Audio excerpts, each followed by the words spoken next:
नमस्कार. अंगणवाडी सेविका आणि मदतनीस ताईंनो, अतिशय महत्त्वाचा जी-आर जो आता पारित झालेला आहे, ज्या संदर्भामध्ये आता तुम्हाला सुद्धा त्याचा फायदा होणार आहे. कारण की कुपोषित बालकांसाठी ग्राम बाल विकास केंद्राच्या अंतर्गत, अर्थातच ज्या ठिकाणी शहरी शाळा आहेत त्या ठिकाणी नागरी बाल विकास केंद्राच्या अंतर्गत योजनांकरता निधी वितरित व खर्च करण्यासाठी मान्यता देणारा जी-आर आता निघालेला आहे. त्यामुळं आता जे कुपोषित बालक आहेत, अतितीव्र कुपोषित बालक आहेत, तर त्यांना अतिशय महत्त्वाचा फायदा या शासन निर्णयाद्वारे होणार आहे.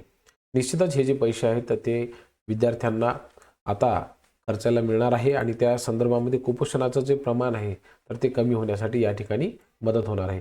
तर किती कोटी रुपयांची तरतूद करण्यात आलेली आहे? तर बघा बहिणींनो, 9 कोटी रुपयांची तरतूद ही करण्यात आलेली आहे.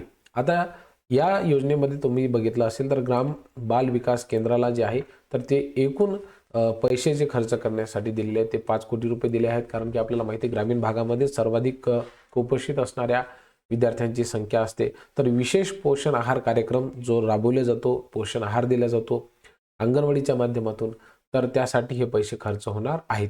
त्यामुळे आगामी काळामध्ये लवकरच कुपोषणावरची जी मात आहे तर ती आपल्याला मिळवायची आहे बहिणींनो.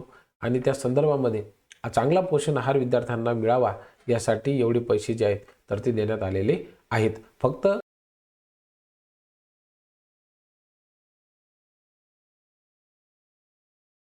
सुद्धा होताना आपल्याला दिसणार आहे.